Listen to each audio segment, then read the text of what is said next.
It is the final tune-up for Oregon State football before they open up Pac-12 play. Big Ten foe Minnesota comes to town with 2 bruising backs. Can the Beavers shore up the run defense in time? Or will this team's dreams of being bowl eligible be dashed? Go Beavs starts now.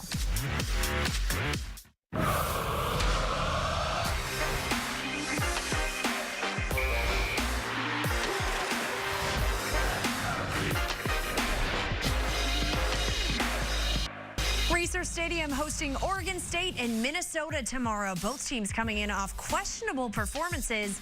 The Beavs barely beating Portland State.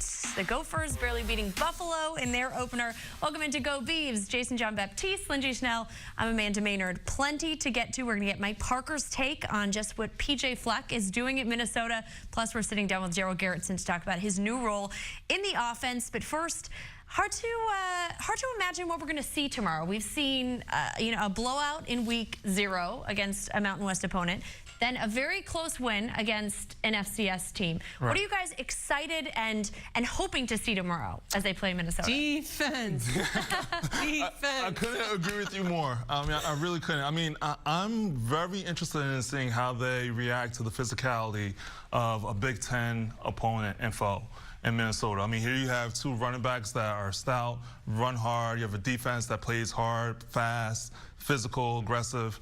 So can they, everyone said we're going to get better, we're going to get better, we're really close, really close. It doesn't look close to me personally, but I am not paid to coach football. So do they actually look better? Is there a huge improvement? And like Jason said, how do they handle the physicality? And then offensively, how well can they continue to move the ball? Right. All right, 2 of the unit's leaders weighed in on their performance against Portland State. Yeah, that was a close game. We knew Portland State was going to be a tough opponent. They played BYU pretty good, so we didn't sleep on them or anything. But getting the W definitely helped. Yeah, unexpected, embarrassing, all the above. When a team can score you within 49 seconds, that's pretty sad, honestly, for us. So we just we rallied back up on the defensive side of the game. We just told each other, pick this up, let's go. This ain't us. We're not going out like this, and et cetera, and then came back and just started swinging back. So this defense has allowed over 1,000 yards in 2 games. And this isn't, again, facing Jake Browning and Washington. You're talking about that's still Colorado State. Yeah. And it's been particularly bad on the ground. You can look at the rush defense numbers so far this season. Why do you think they continue to struggle? I will say that the defensive line is not doing very much in the way of taking up any of the blocks. They're getting to the second level, and a lot of these runs, the run back isn't even getting in touch with the second and third level. So they're not doing anything. They're missing tackles. The gap assignments are being blown. The containment isn't being achieved. So there's a whole bunch of issues. It's not just one. It's a lot of issues when it comes to the run defense. The team has been pretty honest, too, and open about they're not communicating well, and that's been a big problem early on, and then it doesn't seem to get fixed at halftime, which is weird to me, so I think we'll look for that, too.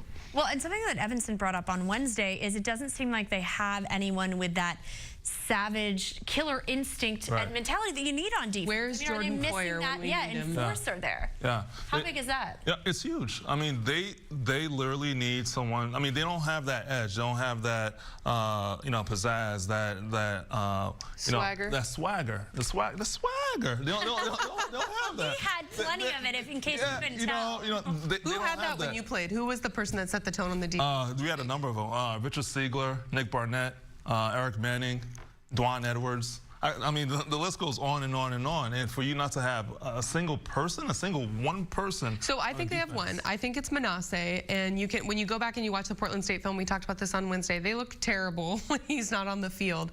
Right. But why aren't other players stepping up? Why aren't other guys taking leadership from him? Manasseh's been beat up a lot this week. Right. What happens? He's going to play, but is he going to be full strength? I don't know, but you can't just rely on one, and it can't just be him. Right. Obviously, No, go ahead. I was going to say, obviously, it's very early on in the season, but I can imagine there's a big difference going into conference play, Pac-12 conference play, no less, going in, 1-2 versus 2-1. Oh, huge. I mean, especially because Washington State, we've all kind of picked that game as, oh, could they upset the Cougars up in Pullman?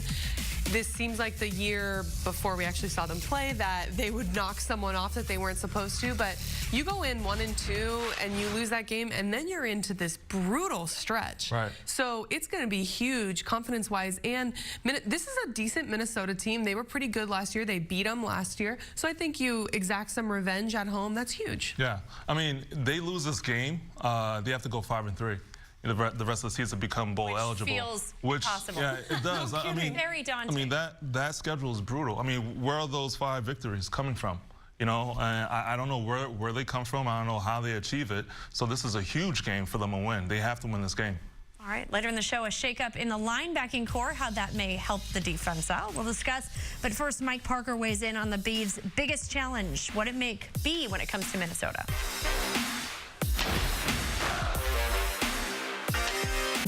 We have a great interview coming your way in about 15 minutes. Lindsay sits down with Daryl Garrettson. He'll tell us about his new role. Time now to bring in Mike Parker from Corvallis to get his take on tomorrow's Minnesota-Oregon State game. And one of the unique things in this one, Mike, is Minnesota using 2 quarterbacks, but also the Beavers rotating in Daryl Garrettson in some special packages. How do you see that working itself out tomorrow? Well, I see us seeing 4 quarterbacks, unlike 6 in the Oregon State-Portland State game. 6 quarterbacks took snaps. We'll see 2 for Minnesota, and I think 2 again for Oregon State. They're somewhat analogous in that Connor Rhoda is the throwing quarterback from Minnesota, with Demery Croft supposedly more of the runner. He did rush for 32 yards last week, more of a running threat, but both can throw the ball. From Oregon State's perspective, we know that Jake Luton can fling it around, but so can Daryl Garrettson, even though Daryl was used almost exclusively as a runner against the Vikings last week. I think Beaver Nation remembers pretty well what Daryl did at Minnesota last year in the opener, throwing for 3 touchdown passes to 3 different receivers, and that's certainly not lost Daryl's ability to do both on Beaver head coach Gary Anderson. Yeah, Daryl is he's capable of coming in. That's why he's a backup quarterback, and then we put him on the field not to just say, hey, this is a wildcat running situation, if you will, and he does cause some problems. He's very smart. He has a good mind. He can make those quick decisions that you have to make if you want to pull the football. So, like you said, as we see the flow of the game or as it's needed, Daryl will be ready to go. Garrettson and Luton should provide an interesting challenge for that Minnesota defense. And of course, the Minnesota defense, they have a decent amount of starters back, and of course that dangerous tandem of running backs. But they do have a new head coach in PJ Fleck. What sort of game do you expect tomorrow night? I think it's going to be a great game. But yeah, PJ Fleck, it's PJ Fleck's universe right now. It's being PJ Fleck, which is a reality series about the head coach, is getting a lot of hits and views. PJ Fleck is the guy that said of himself at his introductory press conference, quote, I am, a lot of I ams here, I am the solution guy. I'm going to find a solution to make your life elite, your personal life, your social life, your spiritual life, your academic life. And as one columnist back in Minneapolis on that first day reacted, the only thing he stopped short of promising was everlasting life. So PJ Fleck has a great belief in himself, his approach, his system. It's pretty early in his era at Minnesota. Whether he's got the complete buy-in yet, I don't know. They struggled against Buffalo. I think they're going to have a hard time and have their hands full with the Beavers. But it is an intriguing matchup on the field. And I think we'll see, in a sense, some contrasting coaching philosophies, because Gary Anderson says players make plays, players win games. PJ Fleck has kind of put himself in the spotlight. We'll see how it plays out tomorrow night.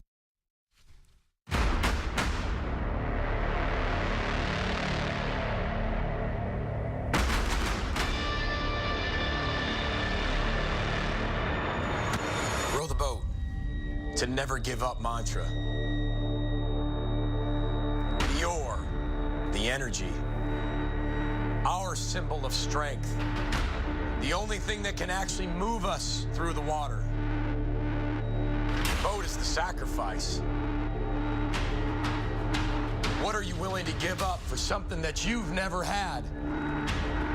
See, the more you give, the more you sacrifice, the stronger we become.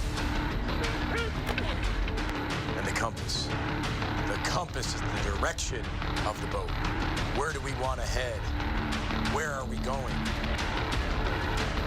The tide will rise, and the water will fall.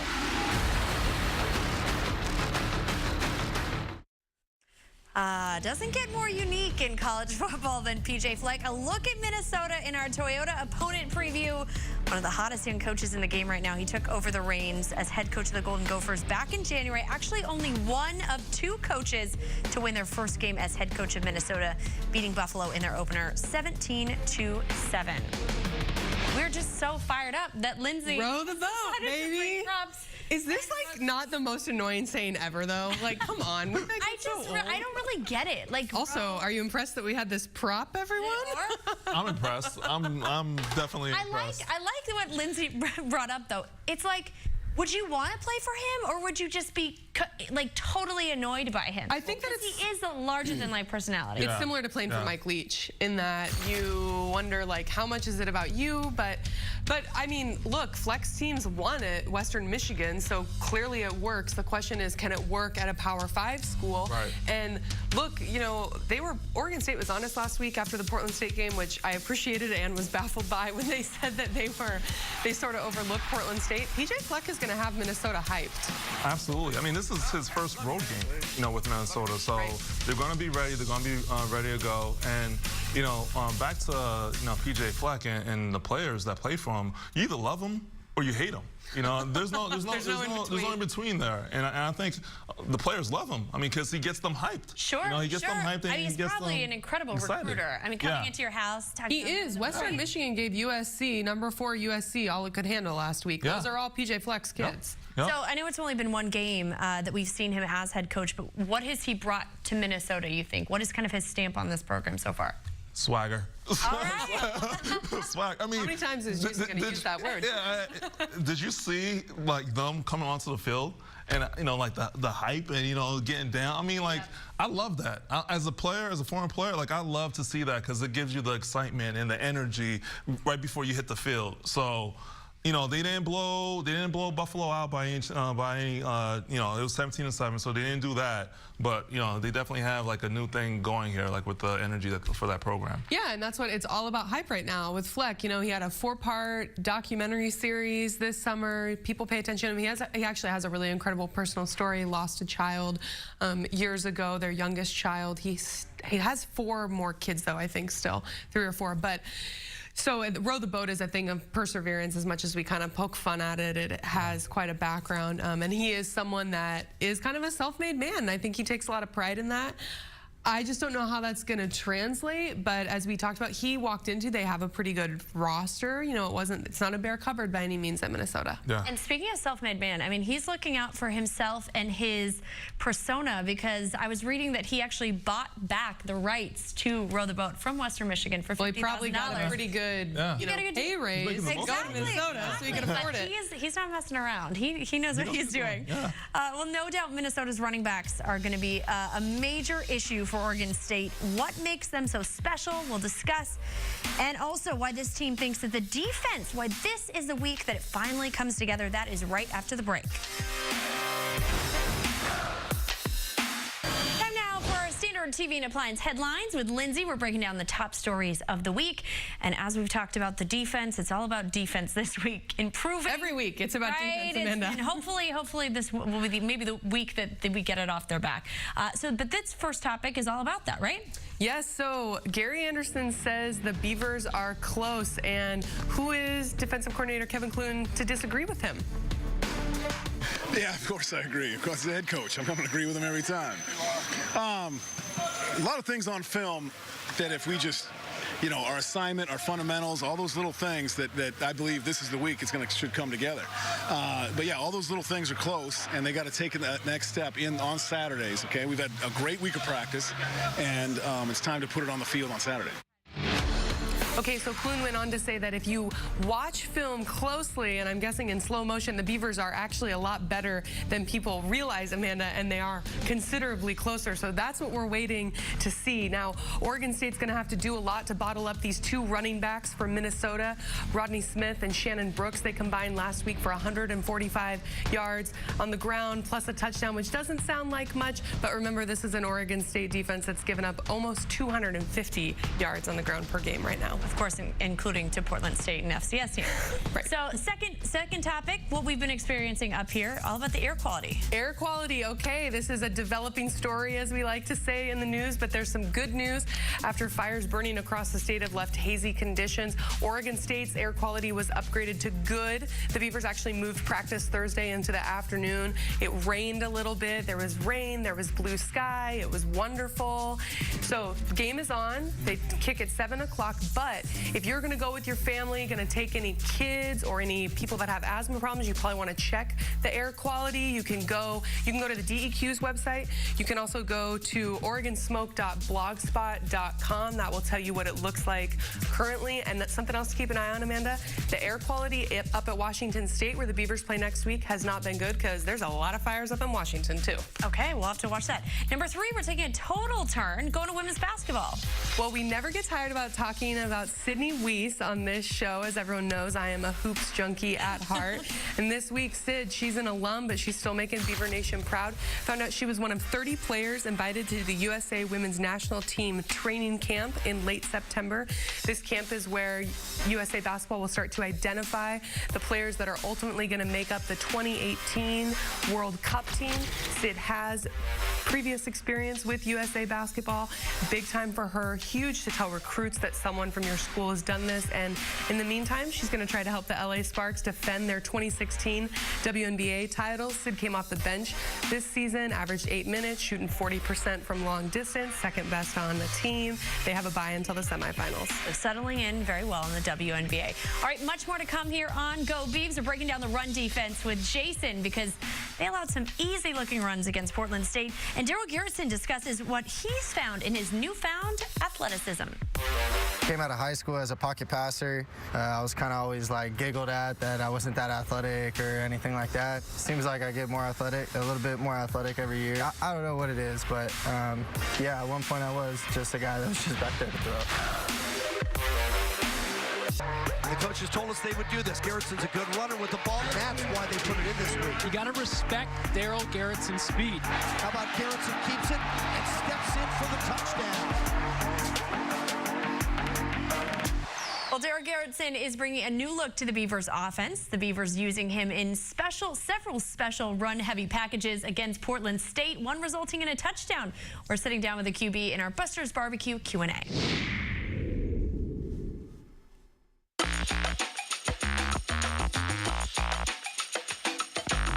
Okay, Daryl, saw you come into the game and using you up. You know, we always talk about a change of pace back. Now you're a change of pace quarterback. What'd you think about that, about this new way that they're going to use you? I thought it was pretty cool. I thought it was fun. It got me in the game, so whatever I got to do to just get in the game, I'll do it. You seemed really excited, too. Yeah. Like, that. Did you like that you kind of had this special assignment almost? Yeah, I mean, it kind of just, it makes you feel special in a way. It makes you feel like you're contributing to the team in some sort of way. So it was definitely fun. So we live in a world in college football where a lot of times when kids don't get named the starter, they kind of quit. They want to transfer, they pout, all those things. When Jake got named the starter, how did you decide to be like, hey, I'm still going to be a contributing member of this offense? It was kind of just a lot of talking with my dad, and even my old high school coach and everything, just telling me to hang in there, just keep doing what you do, and you know, whatever happens, happens. And a lot of it was just staying here, just being a leader, just being a guy guys can come to, guys can count on, still helping out younger guys, and just you know, it's different, obviously, but it is what it is, and I'm glad I'm here. I'm glad everything's gone the way it has, and I'm still happy. I'm very happy. Was there a time young in your quarterback career when you thought your only job was to throw the ball? And when did you realize you could use your legs? I came out of high school as a pocket passer. Even at Utah State, I was a pocket guy for both years. I was kind of always like giggled at that I wasn't that athletic or anything like that. And I just think as I keep getting older, I just keep developing as a player. And I don't know, it just seems like I get more athletic, a little bit more athletic every year, or maybe it's just building strength. I don't know what it is, but yeah, at one point I was just a guy that was just back there to throw. Is there a dual threat quarterback, maybe in the NFL, or someone that's been in college the last few years that you try to model your game after? No, I mean, really, if you guys want to call Russell Wilson a dual threat quarterback. I think people would. Yeah, I mean, but I mean, at the same time, that guy can sit back in the pocket and he can deliver a big time post ball or a field out route or anything like that. So he's got the arm too. But yeah, he's definitely a guy that I think someone like me could emulate my game towards. There's this old saying, if you got two quarterbacks, you've got no quarterbacks. But watching a game against Portland State, I was thinking it could be really hard to prepare for you guys on offense, knowing what each you and Jake bring. Do you feel that you have like a trick up your sleeve almost at Oregon State because you have quarterbacks that can do both? Maybe not necessarily a trick up our sleeve, because I think what we showed against Portland State is going to be on film. Guys are going to see it. But I think it's definitely going to be something that's going to be hard to defend, especially when you got, kind of two different looks as far as what each guy brings to the table. So, that's something that will play out, and we'll see how it goes the rest of the season. So they used him mostly in zone read plays or kind of designed quarterback runs. What did you like about the way that they utilized him against Portland State? Well, it adds a different dimension. Yeah, well, here's the biggest thing. I thought that Darrell's attitude was not awesome last year for time. So I thought the fact that he was really positive, he came in, he had a lot of energy, he scores that touchdown. I just think that that's really good. He came here, they thought, like, everyone was excited about Luton, right? Well, everyone was excited about Garretson 2 years ago. So the fact that he is now second string and doesn't seem to be letting that mentally affect him, I thought that was huge for him. Yeah. And you're talking about a guy that, I mean, he did start 6 games last year. Sure. He, scored 3 touchdowns. He ran for a touchdown, passed for 3. And he was hurt a lot of it, too. I mean, he got right. rocked a lot. He was. Who knows? The offensive line could not protect him. He's fleet-footed. He could throw it. He could run it. So, Jake is more of the passing, prototypical sit-back pocket passer.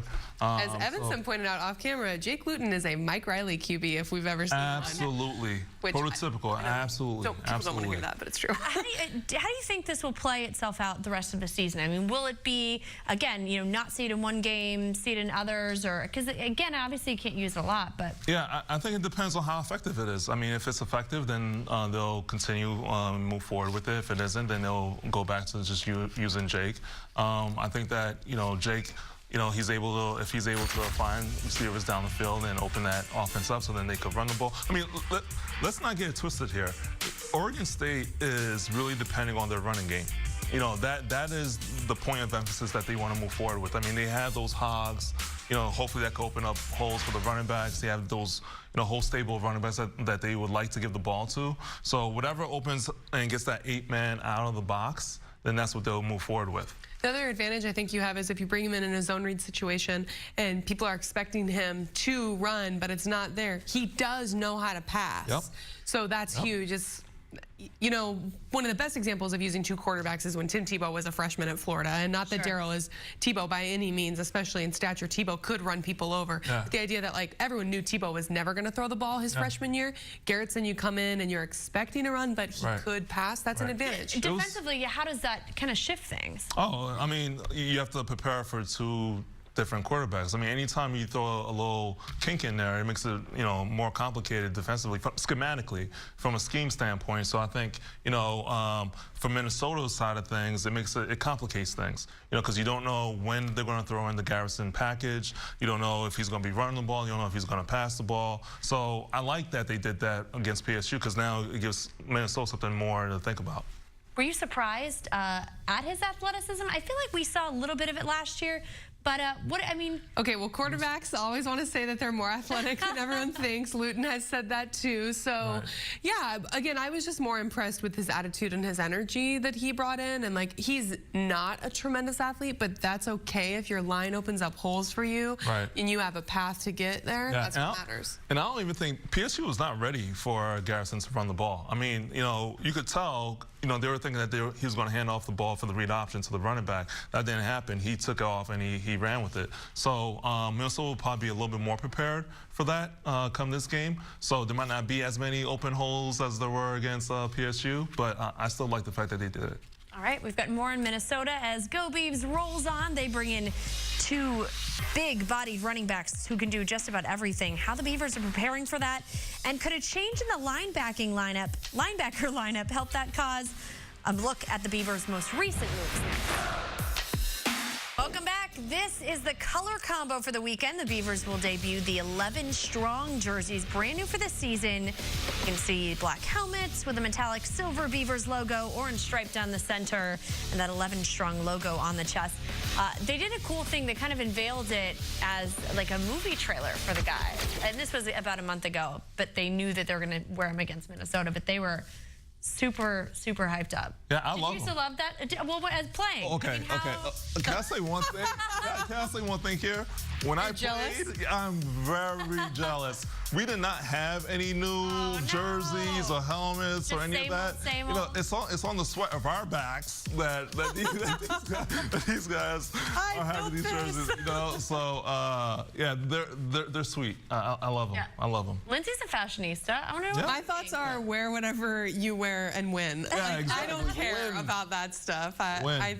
The uniform stuff is totally over the top, in my opinion, at every school. But I understand that if you're 17 years old, you think it's cool. It's absolutely cool. It's absolutely feel good, cool. Right? Yeah. Well, hopefully they'll be feeling good, especially on the defensive end. They made some moves this week, moving Jonathan Willis to inside linebacker. Kevin Clune explains why.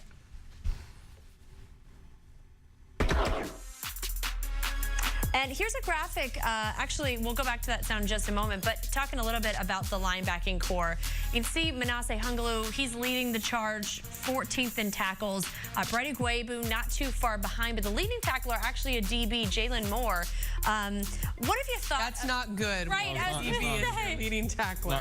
I mean that, again, they're breaking down. Yeah, right? Absolutely. I mean, what that tells me, as a former defensive player myself, is that the majority of the plays are being made in the secondary, which is not a good thing, which means that they're not being made at the line of scrimmage. Yeah, they're not being made at the line of scrimmage. You know, they get into the perimeter, they're breaking contain. Plays are being made at the third level, which is the DB safety level. I mean, 3 of the top 5 tacklers on this defense are defensive backs. So that's a major issue.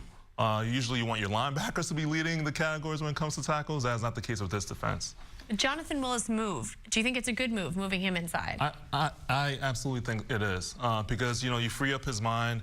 He's able to play fast, play hard, not think about things so much. He's very similarly sized as Manasseh, 6'1", 235-ish.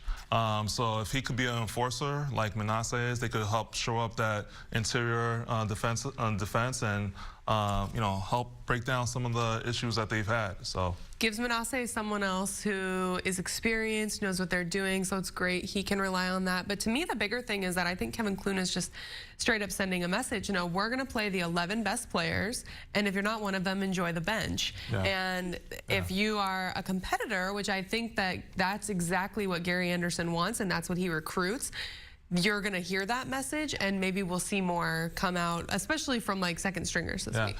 What does that jersey say again? 11 strong. So your 11 strongest players, the 11 best players. That's what you want. They're breaking out that jersey. 11 best players on the field. Let's see what you could do. All right, here is Coach Clune on why he made the move. Well, this week, every Sunday, we're trying to find the best 11, and then the best 11 versus the squad that we're going to face. And so that was a decision we all came together as, maybe he needs to play, you know, a more varied role. He's had a great first 2 games, and so his role is going to expand. You were just like looking into the future right there. Yeah, I got a thing. Call me Miss Cleo. I like that. Jason, you know, from an X's and O's perspective, what does having him, I mean, Lindsay brought up just having an enforcer in there in the middle. What difference is it moving from outside to inside? Will it be pretty seamless, you imagine? I think so. I mean, this isn't something that's completely new for Jonathan. He's played on the inside before. So it should be a pretty seamless move for him. And not only that, but also opens up the door for the other outside linebacker. You know, you have Shamar Smith, or I think it's Shamar Moore, something like that. Shamar Moore is So I mean, but you have Key as well. So you have some of these other players that could, you know, hopefully potentially become a staple on the outside. So it should be pretty seamless. The only thing for me is that is the enforcer aspect. He has to be another enforcer in the middle. It can't just be Manasseh. To me, one thing to think about is that they've just looked a step slow these last couple weeks, and sometimes you get hesitant. You know, you're worried about making the wrong play, and I think a lot about something Trent Bray, now at Nebraska with Mike Riley, but who was a great linebacker for Oregon State, and then was a linebackers coach at Oregon State, used to talk with his kids all the time about was just make a mistake, but go 100%. Absolutely. You're probably better things are going to happen than if you're timid, and so I think that'll be a huge thing for them this week too. All right, we're going to take a look at the injury report for this week's game coming up tomorrow. No real surprises with who's out. Titus Faluga, they're still figuring out whether or not he's going to go. He's doubtful, along with Seth Collins, who seems to be moving in the right direction. How concerning is it if Titus cannot go? Well, I mean, the line isn't very good anyway, but like, can it get worse, I think is the question. And you do, like, we've talked a lot about that's not an area that they have much depth.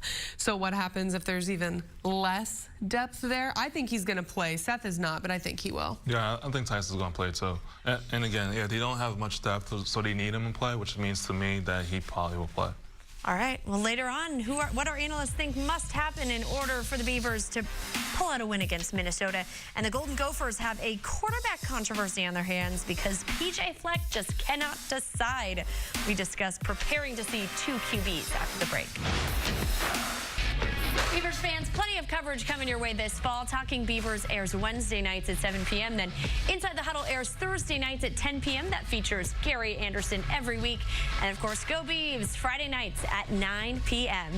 So back here on Go Beavs, and every one of our play breakdowns have been breakdowns with the defense. And it certainly seems like the matchup to watch is going to be the defense, the run defense, versus this potent rushing, attack from Minnesota. Yeah, they have two solid running backs. So I really want to focus in on a common theme here, which seems to be them losing containment. So here, I want to play the first play for you. This is a Portland State game. And the thing that I want people to focus in on is the number of defensive players that you have here. So right here, you have 1, 2, 3, 4 defensive players there. You have 1, 2, 3 offensive players there. So what you'll end up seeing is that the 3 offensive players will block the 3 defensive players right here. You have an open player right here, which is Brandon Arnold. It's his responsibility to keep contained. He does not do that. What ends up happening is that Summers ends up bouncing it to the outside, runs for a first down, runs for 26 yards. And you'll see exactly what I mean. Yeah, they made it look easy at times absolutely. in both of these games. Absolutely. And so when we talk about this situation, obviously coaches always want to put the blame on themselves. Is this something the coaches need to put them in better position to succeed, or is it just players not making plays? It's a little bit of that, but it's mostly on the players' side. They have to make the plays when they're able to make the plays. They're not doing that, and quite frankly, if you're in a little bit of a malposition, then it's your responsibility, being a Division I athlete, to have the athleticism, have the speed, have the ability to make the tackles and make the plays, especially against an FCS team. So right here, this is the second play from Portland State. It's a read option play, and it's similar to the first play where you'll see the defense gets outflanked. Again, I want to focus in on this player right here. It's man-to-man coverage, which means that he has a tight end. The tight end will go to the other side, block this player right over here. This player, which is Brandon Arnold, again, is free to make a play. He unfortunately does not make that play, and Easton, the quarterback, runs for a first down, runs for 15 yards. So, yeah, I mean, you're in a position to make the play. He doesn't make the play right there, unfortunately, and he runs for a first down. So, from a defensive coach standpoint, can you put them in a better position? Yes, a little bit, but again, you have to make the play as a D1 athlete. All right, thanks so much, Jason. Of course, they played him close last season. Here's what the guys said about what they anticipate coming up tomorrow. Minnesota is another game that we're looking forward to play because we need to show for it that we can play with a Big Ten team. Well, they won 9 games. They're talented. They're tough. They're physical. They're always going to stay in games because of that. They understand I don't know what their plan to win is now, but they understood what their plan to win was, and they have good players. Well, no question, the running back position is their most talented position, the tandem of Rodney Smith and Shannon Brooks. Smith, the only one that we saw in last year's game, but they've combined for 3,500 career yards.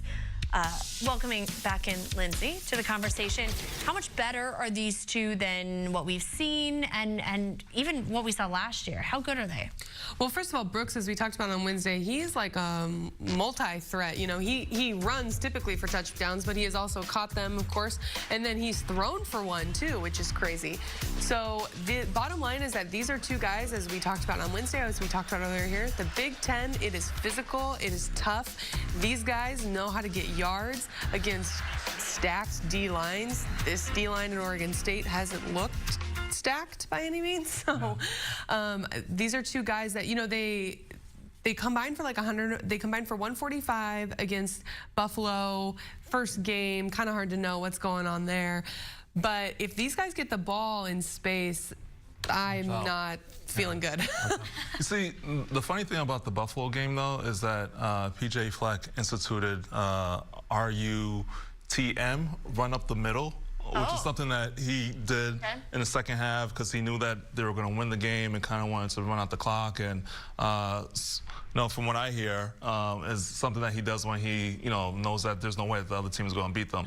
So, so with that being the case, they went very vanilla, you know, in the second half. So, not a lot of outside runs. These guys, like you had said, they also played on Thursday night, and don't underestimate. That's first of all, they got to watch Oregon State live, but more importantly, like those 2 extra days of rest, especially when you got to fly across the country, is huge. Yeah. First game they played, they also were playing with 2 quarterbacks. Connor Rhoda, who had 1 start, he's a senior, and Demery Croft. Neither of them very impressive, and PJ Fleck pretty much just said neither of them have great experience, so he's just going to see what happens. Is there any difference preparing for 2 quarterbacks versus knowing who the starter is? Does that throw anything into the mix for this defense this week? More to think about. Yeah, more to think about. The thing is, though, is that Croft is more agile, but he's not, you know, super agile. He's not like a Easton from, you know, last week.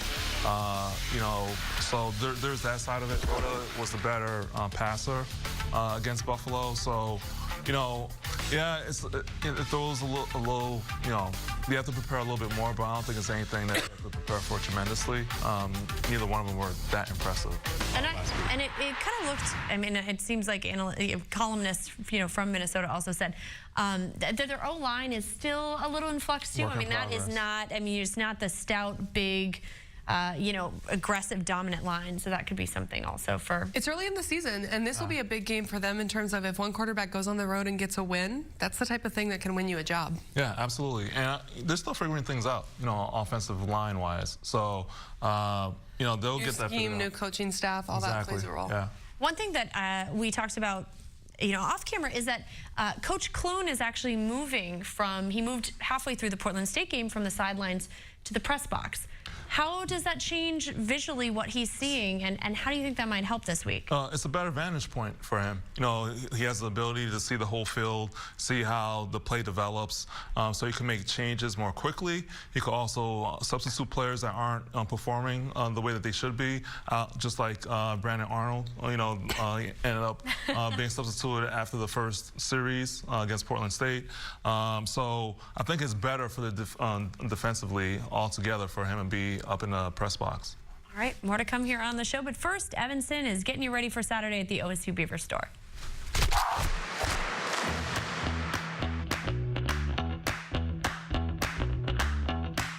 Hey Beaver Nation, we're at the OSU Beaver store, and we got Minnesota this weekend. It's going to be a night game.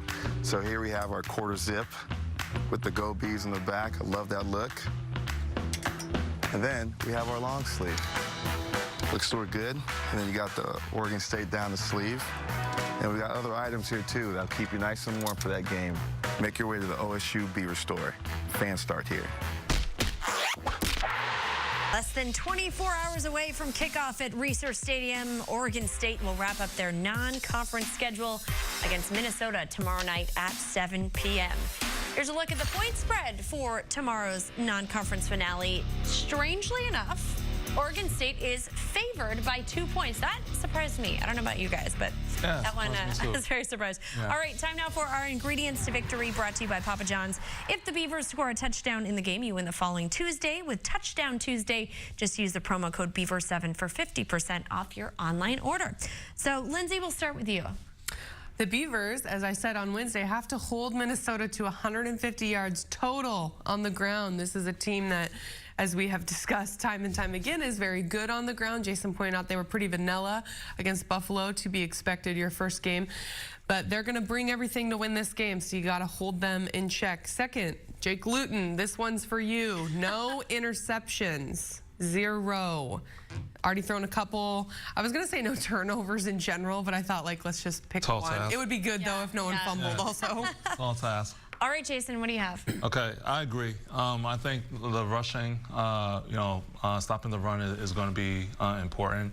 But I'll do something a little bit different. I think they have to minimize the yards per carry to 4 yards per carry or less. So far, they've given up, close to 5 yards per carry in the first 2 games. So that's my first key ingredient to victory. The second one is they have to score touchdowns offensively and not field goals. This is going to be a shootout, I think, so they have to score touchdowns. So you're taking the over? Over-under is 51? Yeah, I'll take the over. I didn't know what the over-under was. That was interesting when we put that graphic up. Were you surprised that even at this point that they're favorites? I mean... Yeah, but it's a 10 p.m. kick for Minnesota, so keep that in mind. Yeah. Weird things often happen to teams when they come into research late at night. Yeah. So and it's PJ Fleck's first road away game. Sure. Yeah. So there's that aspect as well.